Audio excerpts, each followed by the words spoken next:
दोस्तों नमस्कार। सेवेंथ पे कमीशन में फिटमेंट फैक्टर में तो डिस्क्रिमिनेशन था ही, उसके अलावा भी बहुत से मुद्दे ऐसे थे जिसमें डिस्क्रिमिनेशन पाया गया है और जिसकी वजह से केंद्रीय कर्मचारी यूनियनों भूतपूर्व सैनिकों में काफी ज्यादा नाराजगी है। दोस्तों फिटमेंट फैक्टर के अलावा आज हम बात करेंगे डिसेबिलिटी पेंशन के ऊपर। डिसेबिलिटी पेंशन किसको मिलती है? डिसेबिलिटी पेंशन उसको मिलती है जो किसी न किसी रूप से मेडिकल तौर पे अनफिट हुआ हो और जिसकी सर्विस एग्रावेटेड या एट्रीब्यूटेबल टू सर्विस होती है, उस आधार पर डिसेबिलिटी पेंशन को दिया जाता है।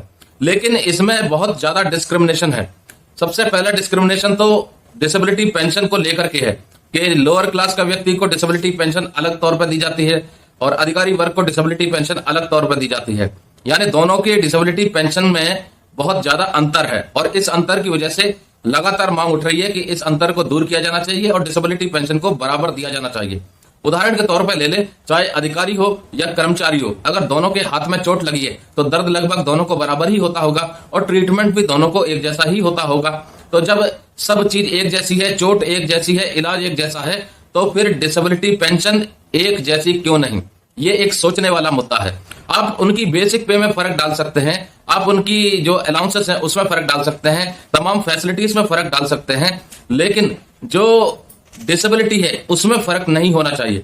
क्योंकि चाहे वो अधिकारी हो या कर्मचारी हो, सांस दोनों लेते हैं, चोट दोनों के लगती है, दर्द दोनों को होता है, इलाज दोनों कराते हैं। और ऐसा तो है नहीं कि अगर अधिकारी को बुखार आया तो उसको पैरासीटामोल की जगह कुछ और दे दिया जाए और कर्मचारी को बुखार आया तो उसको पैरासीटामोल की जगह कुछ और दे दिया जाए।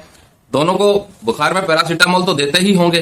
तो जब दवाइयों में, इलाजों में फर्क नहीं है, चोट में फर्क नहीं है, तो डिसेबिलिटी पेंशन में ये जो फर्क है, ये फर्क भी बहुत बड़ा फर्क है, जिसकी वजह से बहुत ज्यादा नाराजगी है। और इस सेवेंथ पे कमीशन की जो रिकमेंडेशन है, इसमें कहीं ना कहीं रिवीजन की जरूरत है, जैसा कि लगातार मांग उठ रही है। और उस मांग के आधार पर दो चीजें, एक तो फिटमेंट फैक्टर, इसमें डिस्क्रिमिनेशन हुआ, कर्मचारियों को 2.57, अधिकारियों को 2.81, और जो डिसेबिलिटी पेंशन है इसके अंदर भी बहुत ज्यादा डिस्क्रिमिनेशन है, बहुत अंतर है। तो दोस्तों जिस तरीके से कर्मचारी यूनियनों की और जो सेवानिवृत्त हो चुके हैं, रिटायर्ड हो चुके हैं, उनकी जो मांग है कि डिसेबिलिटी पेंशन कर्मचारियों और अधिकारियों की बराबर होनी चाहिए, ये कमेंट करके जरूर बताइएगा कि कहां तक सही है।